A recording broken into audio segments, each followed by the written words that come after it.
नमस्कार मित्रांनो, स्वागत आहे तुमचं आपले चॅनल ऑल इन वरती। तर मित्रांनो, आजच्या भागात आपण बघणार आहोत जे की आरोग्य विभाग आहे मित्रांनो। तर आरोग्य विभागातील गट आणि गट ड च्या ऑफिशियली या परीक्षेच्या तारखा जाहीर झालेल्या आहेत। तर आपण सर्वांनी आता अभ्यासाला लागायचं आहे। फार कमी दिवस आपल्याकडे आहे। त्यासाठी मित्रांनो आपण काही टेस्ट सिरीज चालू केलेल्या आहे आरोग्य विभागातील गट क आणि गट ड साठी। ज्या आरोग्य विभागातील मागील प्रश्नपत्रिका चाललेल्या आहेत त्याचा आपण आढावा घेणार आहोत, जेणेकरून आपल्याला येणाऱ्या परीक्षेमध्ये कशा प्रकारचे प्रश्न येऊ शकतात आणि बरेचसे प्रश्न रिपीट झालेले असतात, त्याचा तुम्हाला नक्की फायदा होणार आहे। परीक्षेचा पॅटर्न आपल्याला या ठिकाणी लक्षात येईल। त्यानंतर जे प्रश्न असतात ते रिपीटेड झालेले प्रश्न असतात। तर असे प्रश्न आपण आजच्या भागामध्ये घेणार आहोत, जे की ही प्रश्नपत्रिका तुमची ऑलरेडी झालेली आहे। बघा, 2 तासाची प्रश्नपत्रिका होती 100 प्रश्नांची 200 मार्कासाठी। तर ही प्रश्नपत्रिका आपण आजच्या भागामध्ये याचे संपूर्ण जे प्रश्न असणार आहे, मराठी व्याकरण असेल, तुमचं इंग्लिश ग्रामर जर असेल आणि अंकगणित बुद्धिमत्तेचे मी स्पष्टीकरण घेणार आहोत। तर आजची ही प्रश्नपत्रिका आपली प्रश्नपत्रिका क्रमांक 9 आहे। या अगोदर पण आपण 8 प्रश्नपत्रिका सोडवलेल्या आहेत। जर तुम्ही अजूनपर्यंत पाहिले नसतील तर चॅनलला जाऊन तुम्ही बघू शकता। सर्व प्रश्नपत्रिका तुम्ही एकदा त्याचा आढावा घ्यायचा आहे। तर आजच्या भागात जी प्रश्नपत्रिका आपण घेणार आहोत, चला तर तिला आपण सुरुवात करूया। बघा, तर आजचा आपला पहिला प्रश्न असणार आहे या ठिकाणी। बघा, तर सुरुवातीला आहे आपल्याला मराठी व्याकरणाचे प्रश्न, तर ते आपण प्रश्न बघूया। त्यानंतर जे प्रश्न असतील ते आपण घेणार आहोत। पहिला प्रश्न आहे बघा, खालील शब्दसमूहातील अयोग्य शब्द ओळखा। खालील शब्दसमूहातील अयोग्य शब्द आपल्याला ओळखायचा आहे। शब्द दिलेला आहे तेलकट, गडगड, मळकट, कळकट। आता बघा, तेलकट, एखाद्या गोष्टीला वस्तूला तेल लागलं असेल तर ते तेलकट होत असतं। मळलं असेल तर मळकट होत असतं, किंवा जास्त मळलेलं असेल त्याला आपण कळकट असं म्हणू शकतो, काळं झालेलं असेल तर। पण गडगड हा जो शब्द आहे, हा शब्द या ठिकाणी वेगळा शब्द आहे। तर हा शब्द काय आहे? मग खालील शब्दसमूहातील अयोग्य शब्द आहे ऑप्शन बी, गडगड। पुढील प्रश्न आहे आपला प्रश्न क्रमांक 2। बघा, स्वाभिमानी या शब्दाची संधी सोडवा। तर स्वाभिमानी हा शब्द दिलेला आहे आणि आपल्याला संधी सोडवायला सांगितलेले आहे। प्रत्येक प्रश्नपत्रिकेमध्ये तुम्हाला 2 प्रश्न यायचे हमखास दिसतील संधीचे, आणि त्यामध्ये पण तुम्हाला विसर्ग संधीचे जास्तीत जास्त विचारलेले असतात। तर स्वाभिमानी या शब्दाची संधी आपल्याला सोडवायला सांगितलेली आहे। खालीलपैकी कोणती असणार आहे? मग स्वाभिमानीचे आहे बघा ऑप्शन क्रमांक 1, स्व प्लस अभिमानी बरोबर काय? स्वाभिमानी। पुढील प्रश्न आहे प्रश्न क्रमांक 3, सकाळ शब्दाच्या विरुद्धार्थी शब्द ओळखा। सकाळ शब्दाच्या विरुद्धार्थी शब्द कोणता असतो? मग ऑप्शन डी, संध्याकाळ। सकाळ संध्याकाळ, रात्र नसतो। संध्याकाळ हा सकाळ जो शब्द आहे याचा विरुद्धार्थी शब्द आहे। पुढील प्रश्न आहे बघा आपला प्रश्न 4, संगणकाच्या शोधामुळे जगाने किती प्रगती केली। या वाक्यातील अशुद्ध शब्द ओळखायचा आहे आपल्याला।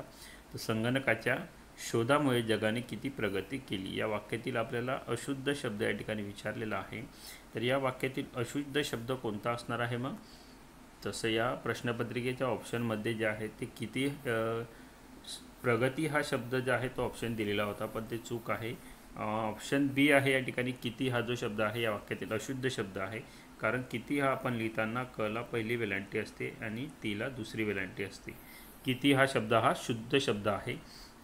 पुढील प्रश्न आहे प्रश्न क्रमांक 5, इंटरनेटला मराठीत काय म्हणतात? तर इंटरनेटला मराठीत काय म्हणत असतात? तर इंटरनेटला मराठीमध्ये काय म्हटलं जातं? बघा, तर ऑप्शन सी आहे आंतरजाल। तर आंतरजाल असं इंटरनेटला मराठीत म्हटलं जातं। आणि साध्या भाषेत आपण म्हणतो संगणकाचे जाळे, आपण साध्या भाषेत म्हणत असतो, पण आपल्याला शुद्ध मराठीत सांगायचं आहे। तर आंतरजाल असं आपण याला म्हणत असतो इंटरनेटला। प्रश्न क्रमांक 6, पृथक्करण या शब्दाची संधी सोडवा।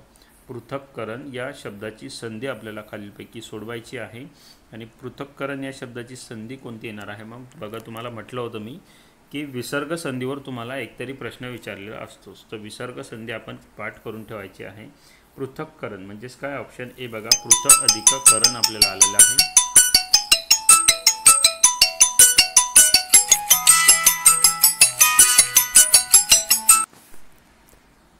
पुढील प्रश्न आहे आपला प्रश्न क्रमांक 7। बघा, प्रश्न क्रमांक 7 आहे, युनायटेड नेशन्स ऑर्गनायझेशनला मराठीत काय म्हणतात? तर युनायटेड नेशन ऑर्गनायझेशनला मराठीमध्ये काय म्हटलं जातं? तर बघा, युनायटेड नेशन ऑर्गनायझेशन यासाठी आपल्याला युनो दिलेला आहे, पण युनो जे आहे हे आपण इंग्लिशमध्ये असतो, जे इंग्लिशमध्ये जो शॉर्ट फॉर्म असतो तो युनो असतो बघा। पण आपण मराठीत काय म्हणतो? मग युनायटेड नेशन ऑर्गनायझेशन ही काय आहे? एक राष्ट्रसंघ आहे। काय आहे? ऑप्शन सी आहे राष्ट्रसंघ। पुढील प्रश्न आहे प्रश्न क्रमांक 8, खालील शब्दसमूहातील अयोग्य शब्द ओळखा। खालील शब्दसमूहातील अयोग्य शब्द आपल्याला ओळखायचा आहे बघा. शब्दशः म्हणजे शब्दाने, अक्षरशः म्हणजे अक्षराने, व्यक्तिशः म्हणजे व्यक्तीनुसार. तर ऑप्शन डी आहे विरामचिन्ह हे जे आहे यामधील या समूहातील अयोग्य शब्द आपल्याला बघायला मिळतो. पुढील प्रश्न आहे आपला प्रश्न क्रमांक 9 असणार. खालील शब्दसमूहातील अशुद्ध शब्द ओळखा. खालील शब्दसमूहातील अशुद्ध शब्द आपल्याला या ठिकाणी ओळखायचा आहे. पांडुरंग आहे, विश्वंभर, प्रतिष्ठा, पारंपरिक. तशा प्रकारे आपल्याला शब्द दिलेले आहेत. त्यापैकी कोणता असणार आहे मग पांडुरंग. कोणता पांडुरंग जे आहे ते आपल्या या ठिकाणी वेगळा शब्द बघायला मिळतो. प्रश्न क्रमांक 10 बघा. सुनीताला अंतराळात प्रवास कोणता अपूर्व योग पाहायला मिळाला. तर कोणता अपूर्व योग पाहायला मिळालेला होता हा प्रश्न आपल्याला जीकेमध्ये विचारला जातो. प्रश्न क्रमांक 10चा आन्सर आहे ऑप्शन बी बघा. एकाच दिवशी 16 सूर्योदय व 16 सूर्यास्त हे जे आहे ते हा योग पाहायला मिळाला. प्रश्न क्रमांक 11 आहे आपला. एकच मार्ग आहे ज्याचा तो या शब्दात समान समास ओळखा. तर एकच मार्ग आहे ज्याचा तो या शब्दाचा समास आपल्याला ओळखायचा आहे. कोणता समास येईल मग ऑप्शन क्रमांक 1 बहुव्रीही समास. कोणता समास आहे बहुव्रीही. ज्या शब्दामध्ये किंवा वाक्यामध्ये अव्ययभावी समास जेव्हा येतो जेव्हा पहिलं पद महत्त्वाचं असतं. तत्पुरुष म्हणजे दुसरं पद ज्यामध्ये महत्त्वाचं असेल. द्वंद्व म्हणजे दोघंही पद महत्त्वाचे असेल. आणि बहुव्रीही म्हणजेच काय मग तिसरंच काहीतरी. जसं निळा आहे कंठ ज्याचा तो म्हणजेच काय निळकंठ. निळकंठ हे ना याचा समास जर विचारला तर तो आहे बहुव्रीही. म्हणजेच काय निळा आहे कंठ ज्याचा तो कोण निळकंठ. निळकंठ कोण मग शंकरजी. वक्र आहे सोंड ज्याची तो वक्रतुंड म्हणजेच श्री गणेश. तर अशा प्रकारे जे प्रश्न असतात हे आपले बहुव्रीही समासामध्ये येत असतात. प्रश्न क्रमांक 12 आहे. निही प्लस उद्योग या शब्दाची संधी कशी कराल. बघा विसर्ग संधीचे 2 प्रश्न यामध्ये आलेले आहेत. जवळपास 4 मार्कांचे प्रश्न फक्त विसर्ग संधीवर आपल्याला आलेले आहेत. तर निही प्लस उद्योग या शब्दाची संधी आपण कशा प्रकारे करू शकतो. तर ते आहे बघा ऑप्शन क्रमांक बी निरुद्योग. निरुद्योग ही जी आहे आपल्या या ठिकाणी नि प्लस उद्योग या शब्दाची संधी आहे बघा विसर्ग. प्रश्न क्रमांक 13. तर शाहू महाराजांची कोल्हापूरला मिळालेली अनमोल देणगी कोणती. शाहू महाराजांची कोल्हापूरला मिळालेली अनमोल देणगी कोणती आहे. तर ती आहे ऑप्शन सी बघा राधानगरी धरण. हे त्यांच्या कालखंडीमध्ये बांधले गेलेलं धरण आहे राधानगरी धरण. जवळपास 100 वर्षांच्याही वरती या धरणाला झालेले आहेत. तरी पण अजूनही कुठलाही तडा किंवा काहीच गेलेलं नाही. तर ही खूप मोठी देणगी अशी या ठिकाणी मिळालेली आहे बघा. प्रश्न क्रमांक 14. श्रमदान करून रस्ता बांधण्यात सर्व गावकऱ्यांनी हातभार लावला. या वाक्यातील वाक्प्रचार ओळखा. श्रमदान करून रस्ता बांधण्यात सर्व गावकऱ्यांनी हातभार लावला. इथे वाक्प्रचार कोणता आहे मग हातभार. ऑप्शन क्रमांक डी बघा हातभार लावला. हातभार लावला. तर या ठिकाणी बघा पुढील प्रश्न आहे प्रश्न क्रमांक 15. शाहू महाराजांना समाजातल्या रंजल्या गांजल्याबद्दल टिंबटिंब होती. शाहू महाराजांना समाजातील रंजल्या गांजल्यांबद्दल टिंबटिंब होती. तर काय होती बघा. तर ऑप्शन ए आहे कणव होती. काय होती कणव या ठिकाणी होती. आता कणव होणे म्हणजेच काय या ठिकाणी कणव असणे म्हणजेच काय आपण सांगू शकतो. तर कणव असणेच म्हणजेच काय या ठिकाणी आपुलकी असणे, माणुसकी असणे, जिव्हाळा असणे या सगळे जे आहे हे शब्द या कणव मध्ये सामावलेले असतात. कणव असणे म्हणजेच काय एखाद्याचा जिव्हाळा, माणुसकी किंवा आपुलकी एखाद्याबद्दल असणे त्यालाच कणव असणे असं म्हटलं जातं. पुढील प्रश्न आहे प्रश्न क्रमांक 16. वाल्मिकी ऋषींनी लिहिलेले महाकाव्य कोणते. वाल्मिकी ऋषी यांनी लिहिलेले महाकाव्य आपण सर्वांना माहीत आहे. ऑप्शन सी आहे बघा रामायण. प्रश्न क्रमांक 17. हत्ती चालवणाऱ्याला काय म्हणतात. तर हत्ती चालवणाऱ्याला आपण काय म्हणत असतो. हत्ती चालवणाऱ्याला म्हणतात बघा ऑप्शन बी आहे माहूत. प्रश्न क्रमांक 18 आहे बघा. वस्त्र अलंकार या शब्दाचा समास ओळखा. तर वस्त्र अलंकार या शब्दाचा समास आपल्याला या ठिकाणी ओळखायचा आहे. वस्त्र प्लस अलंकार. तर वस्त्र प्लस अलंकार जे आहे ते याची या ठिकाणी फोड केली तर होईल. तर वस्त्र आणि अलंकार मग काय आहे. वस्त्रही महत्त्वाचे आहे आणि अलंकारही महत्त्वाचे आहे. तर वस्त्र आणि अलंकार दोघंही महत्त्वाचे आहे. त्यामध्ये दोघं महत्त्वाचे असतात. तो कोणता असतो मग बघा ऑप्शन डी आहे आपल्या या ठिकाणी काय आहे ऑप्शन डी आहे आपला द्वंद्व समास. पुढील प्रश्न घेऊया प्रश्न क्रमांक 19. खालील शब्दापैकी अशुद्ध शब्द ओळखा. खालील शब्दापैकी अशुद्ध शब्द आपल्याला ओळखायचा आहे. तर खालीलपैकी अशुद्ध शब्द मग या ठिकाणी कोणता असणार आहे आपला. तर तो आहे बघा ऑप्शन क्रमांक ए मजूर. तर मजूर हा शब्द जो असतो जला हा दुसरा उकार आपण या ठिकाणी देत असतो. बघा मजूर. प्रश्न क्रमांक 20 आहे. सुमितच्या उज्ज्वल यशाचा राकेशला हेवा वाटला. तर हेवा वाटला या अधोरेखित शब्दाचा किंवा वाक्प्रचाराचा अर्थ काय आहे? तर हेवा वाटणेस म्हणजेच काय या ठिकाणी? हेवा वाटणेस म्हणजेच काय? आपण ऑप्शन सी बघा, मत्सर वाटणे. तर हेवा वाटणे त्यासाठी तुम्ही वापरू शकता मत्सर वाटणे, त्यासाठी वापरू शकता आकस वाटणे. तर हे तिघही शब्द सारखे आहे, लक्षात ठेवायचे आहे. आकस वाटणे देखील हेवा वाटणे. पुढे प्रश्न आहे प्रश्न क्रमांक 21. तर बघा या ठिकाणी अंकगणितचे प्रश्न, बुद्धिमत्तेचे प्रश्न आपले प्रश्न क्रमांक 21 पासून आहे. हे प्रश्न आपण उद्याच्या भागामध्ये प्रत्येक प्रश्न तुम्हाला आपण सोडवून देणार आहोत. स्पष्टीकरण हे प्रश्न आपण या ठिकाणी घेणार आहोत, जेणेकरून तुम्हाला येणाऱ्या परीक्षेमध्ये जे असेच प्रश्न येणार आहे तर त्या प्रश्नांचा आपण लवकरात लवकर आन्सर काढू शकू. त्यामुळे आपण आता उर्वरित प्रश्न घेऊया. त्यानंतर उद्याच्या भागामध्ये जे प्रश्न राहतील आणि अंकगणित असे प्रश्न आपण उद्याच्या भागामध्ये बघणार आहोत. प्रश्न क्रमांक 41 पासून आहे आपले जी केचे प्रश्न. बघा तर जी के फार महत्त्वाचं तुम्हाला असणार आहे गट ड साठी. त्यामध्ये तुम्हाला जास्तीत जास्त प्रश्न विचारले जाण्याची शक्यता आहे.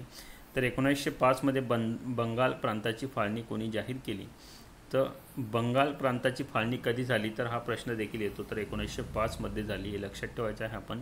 आणि कोणी केली हे जे विचारलं तर ऑप्शन सी आहे बघा, लॉर्ड कर्झन. लॉर्ड कर्झन याने बंगालची फाळणी केलेली आहे. प्रश्न 42. होमरूल चळवळीने ब्रिटिश सरकारकडे कोणते अधिकार मागितले होते? होमरूल चळवळीने ब्रिटिश सरकारकडे कोणते अधिकार मागितलेले होते? तर ते होते बघा ऑप्शन सी, राजकीय ऑप्शन क्रमांक ए येईल त्याचं, स्वशासनाचे जे अधिकार आहे तर होमरूल चळवळीद्वारे ब्रिटिश सरकारला मागवण्यात आलेले होते. प्रश्न क्रमांक 43 आहे. ब्रिटिशांच्या काळात राष्ट्रीय सभेने कोणता दिवस स्वातंत्र्य दिन म्हणून पाळण्याचे ठरवले?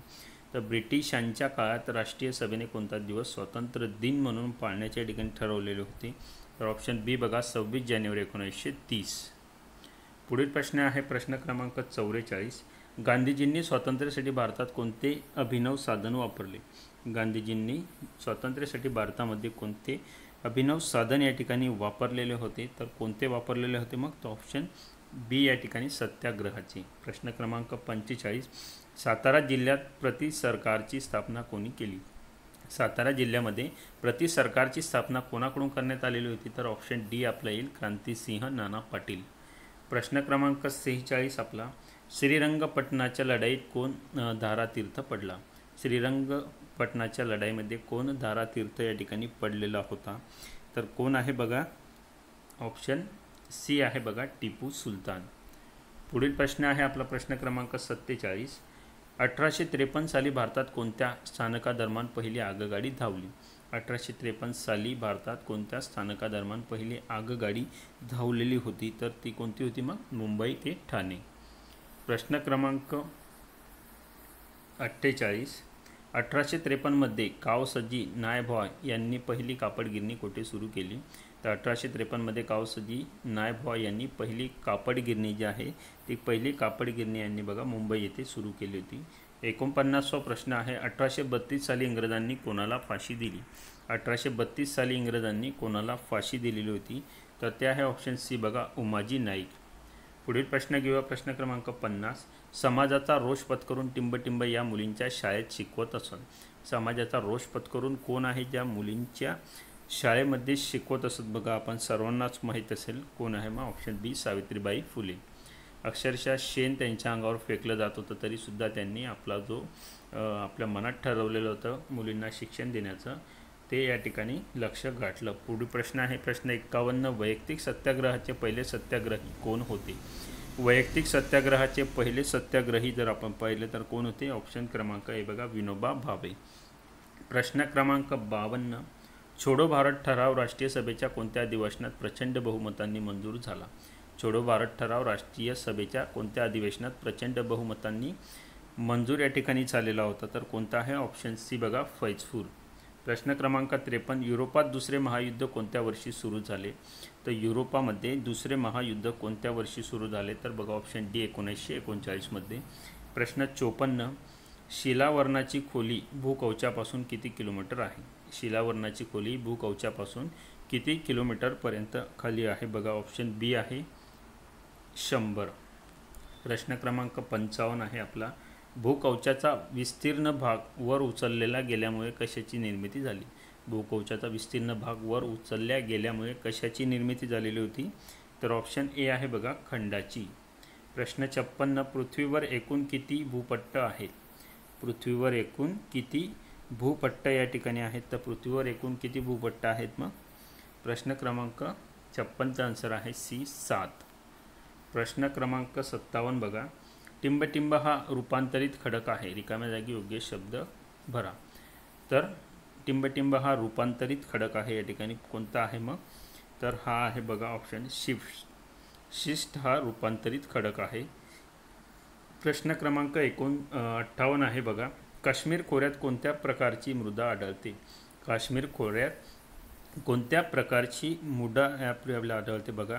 तर कोणत्या प्रकारची मृदा आहे? मग ऑप्शन डी आहे बघा, पीठ मृदा. प्रश्न क्रमांक 59, सजीवांच्या जीवनावर परिणाम करणाऱ्या भोवतालच्या बाह्य परिस्थितीला टिंबटिंब असे म्हणतात. सजीवांच्या जीवनावर जो परिणाम करणाऱ्या भोवतालची जी बाह्य परिस्थिती असते, या परिस्थितीला आपण काय म्हणत असतो? तर याला पर्यावरण असं म्हटलं जातं.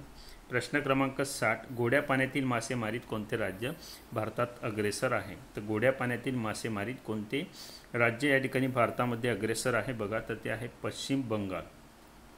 प्रश्न क्रमांक 61 बघूया, भारताने कोणत्या वर्षी अंटार्क्टिका खंडावर मैत्री व संशोधन केंद्राची स्थापना केली?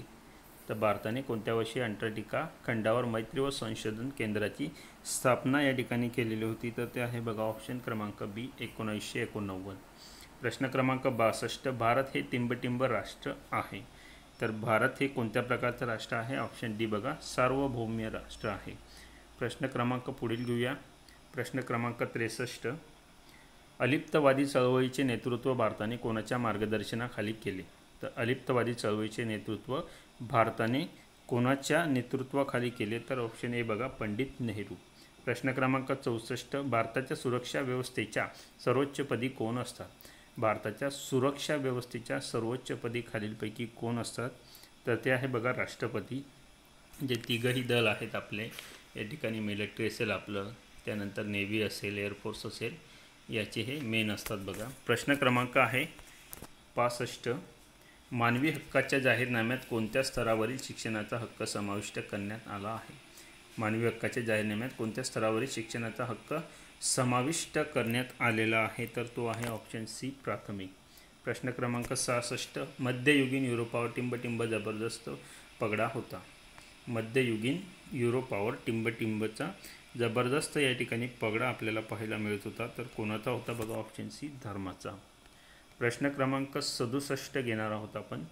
भारतात असलेली ईस्ट इंडिया कंपनी ही टिंबटिंब कंपनी होती. तर भारतात असलेली ईस्ट इंडिया ही कंपनी जी होती, ही कोणती कंपनी होती? ही व्यापारी कंपनी होती. प्रश्न क्रमांक 68, इंग्लंडने अमेरिकेला स्वातंत्र्य दिलेले वर्ष कोणते?